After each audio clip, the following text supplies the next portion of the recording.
ఈరోజు పాలమూరు యూనివర్సిటీకి honourable member of legislative assembly Shri NM Srinivasareddy గారు రావడము మాకెంతో సంతోషదాయకము.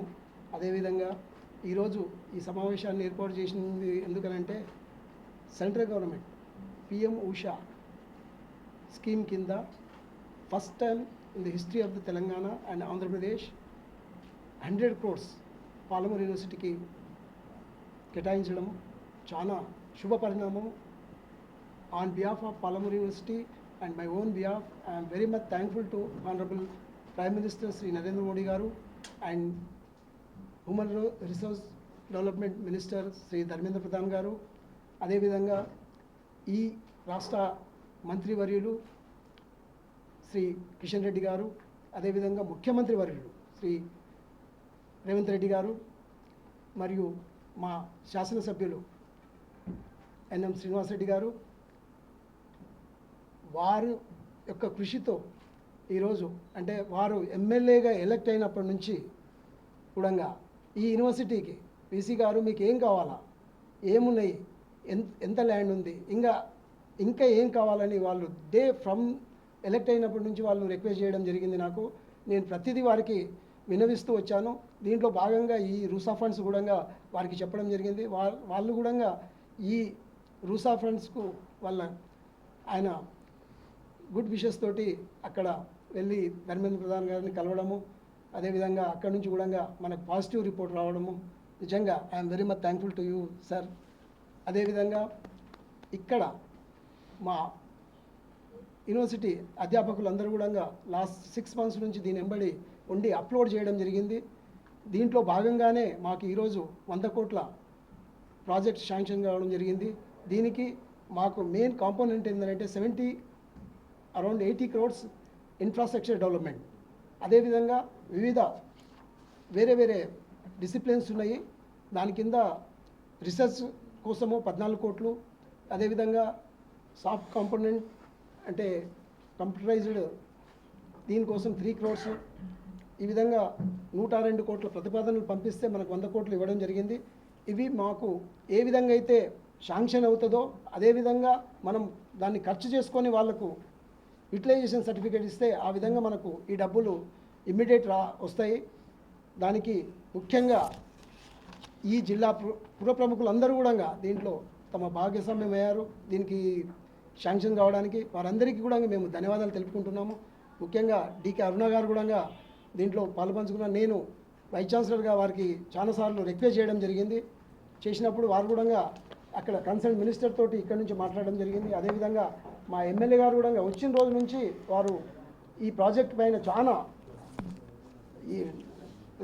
ఇది పెట్టుకొని వారు దీన్ని శాంక్షన్ చేపించడం జరిగింది. ముఖ్యంగా వారందరికీ కూడా నా యొక్క ధన్యవాదాలు తెలుపుకుంటున్నాను. పాలమూరు విశ్వవిద్యాలయంతో నాకు అవినాభావ సంబంధం. నేను గతంలో ఎమ్మెల్యేగా ఉన్నప్పుడు అప్పుడప్పుడే మొగ్గు తొడుక్కుంది ఈ విశ్వవిద్యాలయం. అప్పుడు తెలంగాణ ఉద్యమం ఉవ్వెత్తున నడుస్తుండే. ఎవరు కూడా రావడానికి కూడా ఇష్టం చూపలే ఆ టైంలో.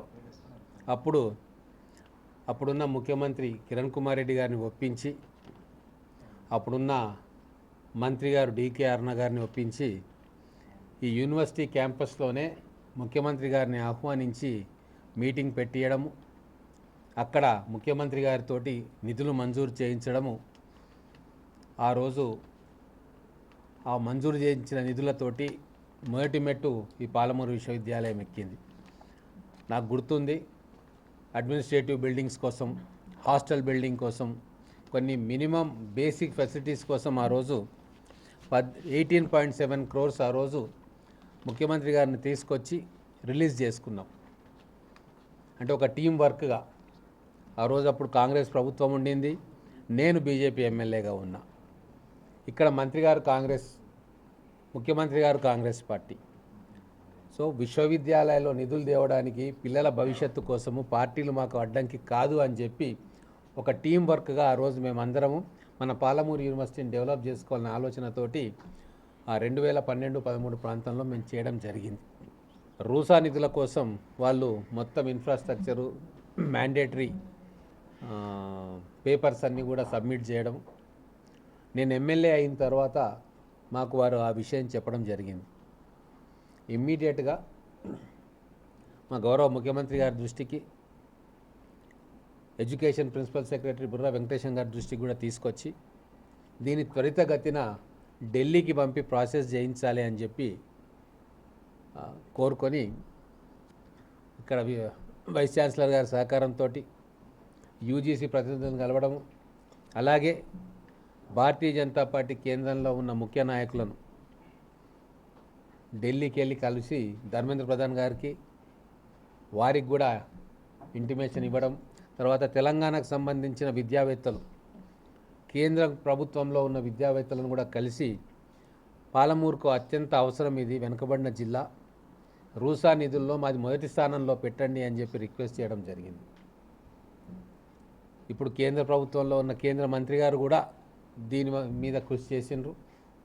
ఇక్కడ ఉన్న డీకే అరుణ గారు కూడా వారి వంతు ప్రయత్నం వారు చేసిండ్రు. పార్టీలు మాకు అడ్డంకి కాదు, డెవలప్మెంట్ కోసం ఎవరినైనా కలుస్తాం, ఎక్కడనైనా కలుస్తాం, మాకు భేషజాలు లేవు అని చెప్పి మేమందరం కూడా కృషి చేసి చాలా తక్కువ వ్యవధిలో విశ్వవిద్యాలయ staff, vice chancellors and associates, ఇక్కడ ప్రొఫెసర్స్ ఉన్నారు, మంచి ప్రొఫెసర్స్, వాళ్ళందరి సహకారంతో తయారు చేసి పంపించారు. కాబట్టే ఈరోజు మేమందరం కలిసి ఒక 100 crores సెంట్రల్ గవర్నమెంట్ నుంచి తీసుకురావడం జరిగింది. సో ఇదంతా కూడా టీం వర్క్, దీంట్లో పార్టీలు లేవు, భేషజాలు లేవు. ఇది మాకు సంకల్పం ఉండే. గత 10 సంవత్సరాల్లో విద్యా వైద్యం నిర్లక్ష్యం జరిగిన విషయం వాస్తవం. మన పాలమూరు జిల్లాలో పిల్లలకి ఎటువంటి కోర్స్ అయినా సరే మన యూనివర్సిటీలో అవైలబుల్గా ఉండేటట్టు వాళ్ళు హైదరాబాద్ పోవాల్సిన పని లేకుండా ఇక్కడనే వాళ్లకు విద్యాపరంగా అన్ని సౌకర్యాలు ఏర్పాటు చేసే విధంగా మల్టీ డైమెన్షనల్ కోర్సెస్, రేపు రాబోయే రోజుల్లో ఆర్టిఫిషియల్ ఇంటెలిజెన్స్ వస్తుంది, ఎంబెడెడ్ టెక్నాలజీస్ వస్తాయి, రేపు ప్రపంచానికి ధీటుగా మన పిల్లలను తయారు చేసే ఎన్నో కోర్సెస్ ఆవిష్కరణ కాబోతూ ఉన్నాయి. వాటన్నిటికీ కూడా పాలమూరు విశ్వవిద్యాలయం కేంద్రం కావాలా, ఇక్కడ ఇంకా రీసెర్చ్ స్కాలర్స్ రావాలా, ప్రొఫెసర్స్ రావాలా, బిల్డింగ్స్ రావాలా. మనకున్న 175 ఎకరాలు ఏదైతే ఉందో సంపూర్ణంగా వినియోగంలోకి తీసుకొచ్చి వేల మంది విద్యార్థులను ఇక్కడ తర్ఫీదు ఇచ్చి బయటి ప్రపంచానికి పరిచయం చేయాలన్న ఉద్దేశంతో మేమందరం కూడా కృతనిశ్చయంతో ఉన్నాము. ఎస్టీ వెల్ఫేర్ డిపార్ట్మెంట్ నుంచి మనకు 20 కోట్లు హాస్టల్స్ కోసం, బాయ్స్ అండ్ గర్ల్స్, ఇక్కడ హాస్టల్స్ కొరత ఉంది. పిల్లలందరూ, యూనివర్సిటీ పిల్లలందరూ బయట రెంట్కి తీసుకొని ఉంటున్న విషయం మీకు తెలుసు. కాబట్టి రాష్ట్ర ప్రభుత్వం తరఫున 20 crores రిలీజ్ చేయడం, మన ఎస్టీ వెల్ఫేర్ డిపార్ట్మెంట్ నుంచి 20 crores శాంక్షన్ చేసిండ్రు. టెండర్ వర్క్స్ కంప్లీట్ కూడా అయినాయి. తొందరలోనే పని పూర్తి చేసి నాకు తెలిసి నెక్స్ట్ అకాడమిక్ ఇయర్ మధ్యలోనూ, నెక్స్ట్ అకాడమిక్ ఇయర్ ఎండింగ్లోనూ ఖచ్చితంగా మన పిల్లల కోసం hostels within the campus మనం ఏర్పాటు చేసుకుంటా ఉన్నాం.